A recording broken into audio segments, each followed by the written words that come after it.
Them Travis Scotts ain't got that baby swoosh on the toe. Chef Curry with the 3-ball, still go hard in the paint. Hard in the paint. Huddle up on 3, let's do it for a little sack. Let's do it for a little sake. Just do it, cause they telling me a K. Cause they telling me a K, let's night. I done shed my tears, only right, I laugh to the bank, laugh to the bank. Can't stop for a red light. Red light, red light. Still bump Bo Kanye, can't wait till my bread ride. Can't wait till my Bad boy bread suckin' right, 9-5. The head right, Molly there, head night. Young kick from the field, and I stay fly. Pull up, only question with the bed light. Kill pussy, it ain't got 9 lives. Hard timing like a Nissan. Then bring that's 10 man. YouTube, what's good? It's your guy Hitch. Before we dive into these amazing sneakers, I'm happy to say that I do not have the Rona and I am safe.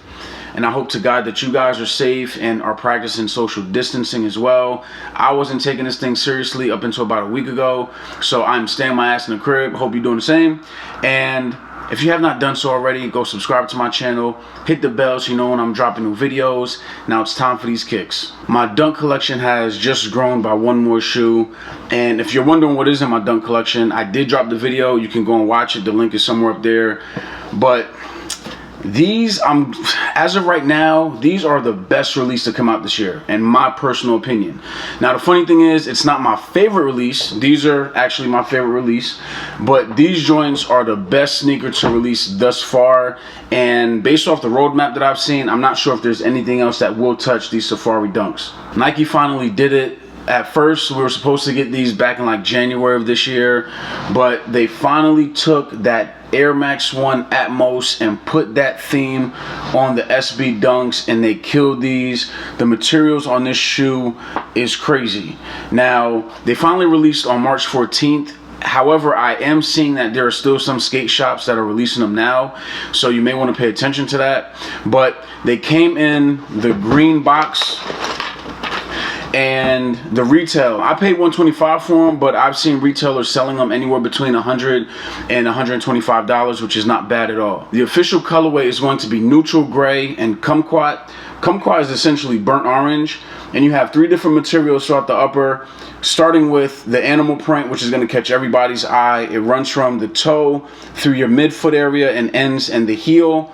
And then you have canvas on your toe box and on your heel collar. I'm typically not a fan of canvas, but this canvas material is pretty good.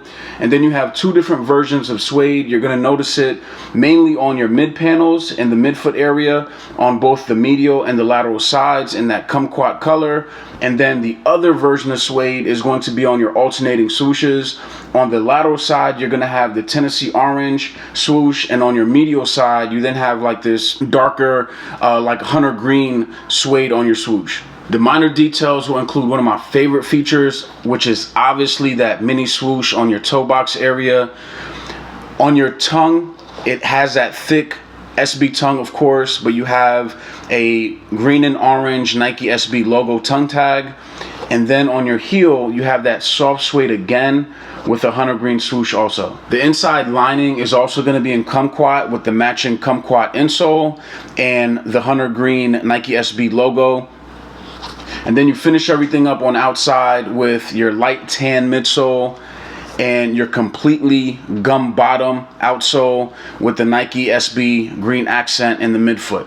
If anybody was wondering why the hell I didn't cut the bag on this video, is because the black additional laces that these do come with, they did not come in the bag. So there's your answer.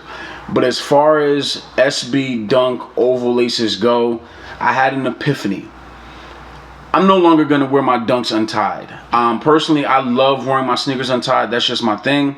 But I do believe they look better tied. So if you're looking for other ways to wear it, you're probably not going to see any untied Dunks in my videos moving forward. They will be tied from now on. But as far as fit, sizing, and all that stuff goes, true to size per usual. I went down a half size like I typically do in Dunks and Jordan 1s. So these are a size 8, but they are still the regular comfort that you get in Dunks. And as far as resale goes, it is kind of out of the roof. The retail, like I said before, is anywhere between like $100 and $125, but these are reselling for like $300. And I'm not a fan of paying resale. I ain't paying the $5. However, on a scale of 1 to 5, these are a damn classic. These are 5. I'm very seldom to doing that, but I think Nike did an amazing job taking that Atmos Air Max 1 theme and throwing it onto these. So these are 5. So it may be worth it if you do really want a pair. But let me know your thoughts. Until the next video, stay safe, stay away from the Rona. I'm out. Same finger in the fuck you, same finger in the peace sign. I don't wanna own it, I just wanna get my lease on. Fast lane past zombies, cut them up like me shine. Showboat like Dion, high step to the end zone. We been on, young king from the east side.